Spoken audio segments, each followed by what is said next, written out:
எதிர்க்கட்சித் தலைவர் சஜித் பிரேமதாசவின் தலைமையில் எதிர்க்கட்சிகளின் கூட்டணிகளின் ஆதரவுடன் கல்வி அமைச்சரும் பிரதமருமான கலாநிதி ஹரணி அமரசூரியவுக்கு எதிராக கடந்த 7ஆம் தேதி நம்பிக்கையில்லா பிரேரணையில் கையெழுத்திடப்பட்டது.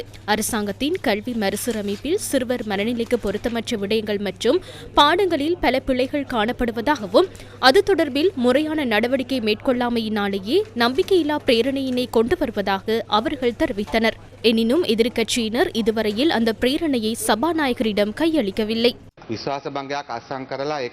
நம்பிக்கையில்லா பிரேரணையில் கையெழுத்திட்டு அதனை சமர்ப்பிக்காமல் இருப்பது ஒரு பிரச்சனை என்றே நாம் கருதுகின்றோம். எனவே தேவையெனில் எதிர்வரும் 22 மற்றும் 23 ஆகிய 2 நாட்களையும் முழுமையாக அந்த விவாதத்துக்காக வழங்க நாம் தயாராக இருக்கின்றோம். எதிர்க்கட்சியினர் அந்த பிரேரணையை சமர்ப்பிப்பார்களா இல்லையா என்பதை அறிய விரும்புகின்றோம்.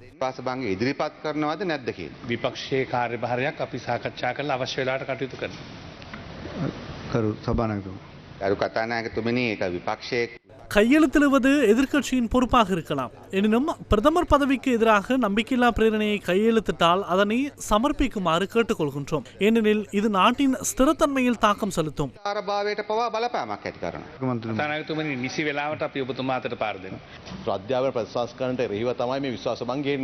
கல்வி மறுசீரமைப்புக்கு எதிராகவே இந்த நம்பிக்கையில்லா பிரேரணை கொண்டுவரப்படுகிறது. எதிர்வரும் வியாழன் வெள்ளிக்கிழமைகளில் அந்த பிரேரணையை விவாதத்திற்கு எடுத்துக்கொண்டு கல்வி மறுசீரமைப்பு தொடர்பிலான அரசாங்கத்தின் தெளிவான பதிலை வழங்க நாம் தயார்.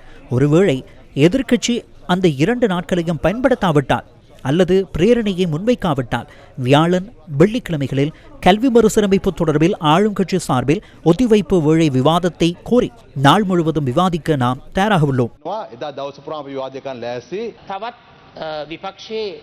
இன்னும் இதில் கையெழுத்திடாத பல எதிர்க்கட்சி உறுப்பினர்கள் உள்ளனர். அவர்கள் அனைவரிடமும் கையெழுத்துக்களை பெற்று உரிய நேரத்தில் சமர்ப்பிப்போம்.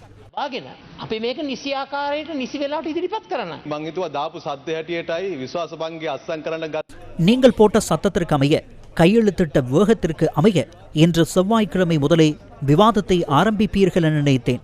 பாராளுமன்ற விவகாரங்களுக்கான குழுவை கூட்டி நிலையியல் கட்டளைகளை நிறுத்தி வைத்தேனும் விவாதத்தை கொண்டுவர தயார். எனவே அந்த பிரேரணை காலாவதியாகுவதற்கு முன் விவாதத்திற்கு கொண்டு வாருங்கள். நாங்கள் பதிலளிக்க தயார்.